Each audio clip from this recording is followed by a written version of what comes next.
nesse corte, entenda por que a descoberta de uma molécula de açúcar no espaço pode ajudar a investigar a origem da vida. Se você ouviu e você entendeu a explicação que eu dei agora há pouco tempo, você já consegue responder por que você não sentiu nada quando você colocou a linguinha para fora e provou o ar. Fez isso, né? É porque não existe nenhuma molécula no ar. Se você sentiu alguma coisa, maluco, é porque a poluição tá nervosa onde você tá. Ou você tá no banheiro, cuidado, coliformes fecais, hein?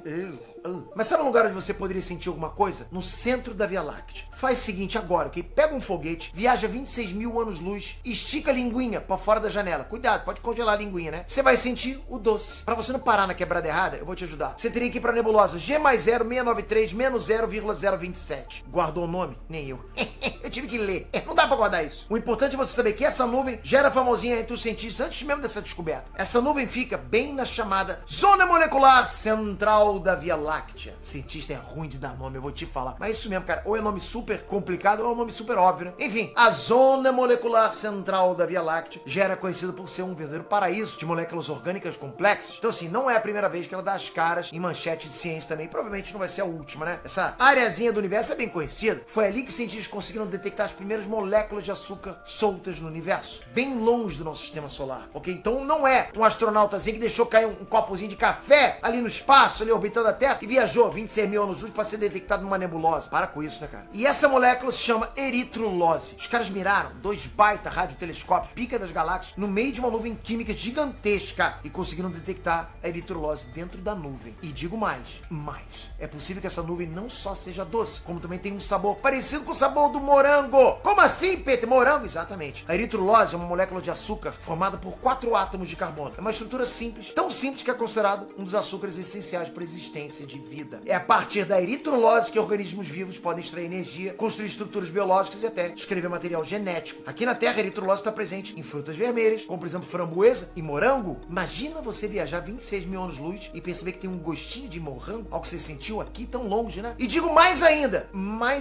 não foi pouca, ok? Os cientistas detectaram a eritrulose numa quantidade entre 8 e 17 vezes maior que outros açúcares menores que os cientistas também estavam procurando nessa mesma nuvem. Ou seja, não foi sorte, né? Pô, foi uma fartura e tanto, né? É quase um algodão doce cósmico. É um algodão doce cósmico. Porra, o Galáxia, em vez de vir pra Terra pra comer a Terra, podia ir lá, pô, meter um linguadão nessa nebulosa, né? Essa não foi a primeira vez que a ciência estava atrás de algo parecido. Lá atrás, os astrônomos já tinham encontrado uma outra molécula parecida com açúcar no espaço. O glicolaldeído. Só que, tecnicamente falando, o glicolaldeído nem é considerado um açúcar de verdade. Tipo, o bagulho tem uma estrutura química parecida, né? Não era açúcar, né? Era adoçante, digamos assim, que é mais fácil pra entender. É parecido, mas não é a mesma coisa. Então, a eritrulose é oficialmente a primeira molécula classificada como açúcar de verdade, né? Já confirmada fora do nosso sistema solar. Peter, mas peraí, o que muda na minha vida, né? Se eu quiser mais açúcar, eu vou lá no armário e vou pegar? Calma, respira, você tá muito nervoso. Essa notícia é bombástica por 2 razões muito importantes. O primeiro é que é um feito tecnológico absurdo. É uma demonstração muito clara de até que ponto a gente consegue ir em busca de respostas. Sente só o nível da precisão do bagulho. Galera, a gente tá falando de uma nuvem espacial com literalmente centenas de substâncias diferentes, localizada a uma distância absurda da Terra. E mesmo assim a gente consegue isolar, identificar um tipo específico de molécula. Olha pra tua mão, você tá vendo alguma molécula em cima da tua mão? Pô, tu não tá vendo. Se estiver vendo alguma coisa, é sujeira, né, cara? Molécula, você tá vendo uma molécula? Pô, fala sério. Cara, seria tipo você ter um estádio de futebol lotado e você conseguir identificar a voz do teu amigo no meio da muvuca, sendo que você tá na Lua. Você consegue isso? Não dá, né? Os cientistas usaram 2 radiotelescópios diferentes na Espanha para reconhecer a resposta de rádio desse tipo de molécula, da molécula justamente de eritrulose. E sim, eles reconheceram com certeza absoluta, ok? Os cientistas compararam o padrão captado a partir da nebulosa com o mesmo tipo de padrão de assinatura da molécula em laboratório. Ok, Peter, mas como que essa tecnologia ajuda a gente? Isso ajuda a gente a identificar componentes e elementos de nebulosas, de estrelas, de planetas. Se a gente quiser localizar no futuro um planeta que a gente poderia habitar, por exemplo, seria questão de identificar nesse planeta a presença de moléculas que são essenciais para a vida humana. Sente só o depoimento da astrônoma Isascon Jiménez Serra, do Centro de Astrobiologia da Espanha. Ela é a principal coordenadora desse projeto e ela explicou o seguinte, abre aspas: realizamos a identificação de mais de 180 espécies moleculares adicionais presentes na nuvem molecular estudada. Por isso estamos tão confiantes sobre a detecção da eritrulose. Só a calibragem desse tipo de aparelho, desse tipo de detecção, pô, já era pra gente ficar impressionado, concorda? Pô, os caras conseguem isolar uma molécula a anos-luz de distância. Só que existe uma razão para essa descoberta ser tão maneira. É mais um indicador de que é possível a vida existir fora da Terra, né? Vai que essa nebulosa é morango puro. Já pensou? Ok, mas sem zoeira. Isso significa que a combinação de elementos que permitiram o surgimento da vida no nosso planeta não é um fenômeno único. Isso pode acontecer em outros planetas também, pode, né? Os cientistas acabaram se empolgando com a descoberta e foram ousados. Eles já desenvolveram teorias sobre onde e como a eritrulose apareceu. O palpite dos caras é que a eritrulose tenha se formado em cima de grãozinhos de gelo espalhados pelo espaço. Praticamente um sacolé, um chupa-chupa, chup-chup, eu não sei como é que vocês chamam aí na terra de vocês, né? Só que foi uma raspadinha de morango de nível cósmico. Nessa nebulosa, as moléculas mais simples foram reagindo devagarinho em cima do gelo, né? Foram sendo ativadas pela radiação até virar essa coisa mais complexa. A descoberta da eritrulose no espaço serve de base para outra teoria. Vamos imaginar aqui, ok? E se na verdade o surgimento da vida na Terra estiver relacionado com compostos que vieram de fora do planeta? Moléculas essenciais para a vida podem ser formadas em nebulosas como essa. Pode ser que tenha sido isso que aconteceu na formação do nosso sistema solar. Moléculas como a eritrulose apareceram primeiro na grande nuvem que formou os nossos planetas. Então você combina um carbono aqui, né? Junta com outro carbono, mais um terceiro carbono, mais um quarto carbono e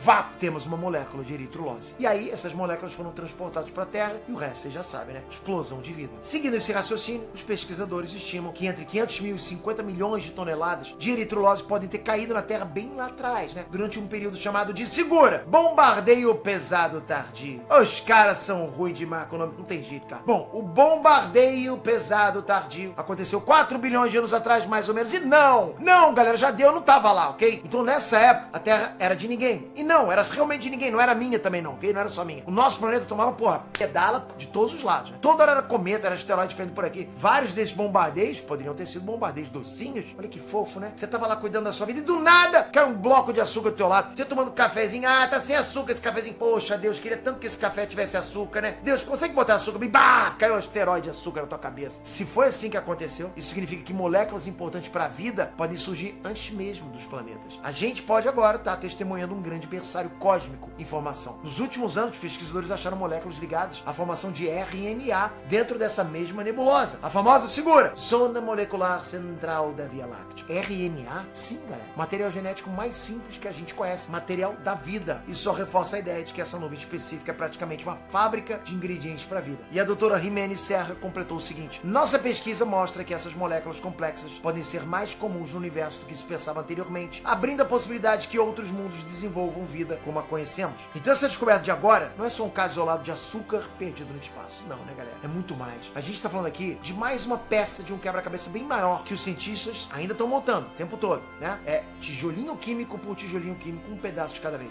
Quando a gente conseguir montar tudo, a gente vai conseguir entender de onde a gente realmente veio. Tem muitos mistérios para serem resolvidos no universo ainda. A gente chega lá. Agora, pelo menos, a gente já sabe onde pegar um açúcarzinho para adoçar o café.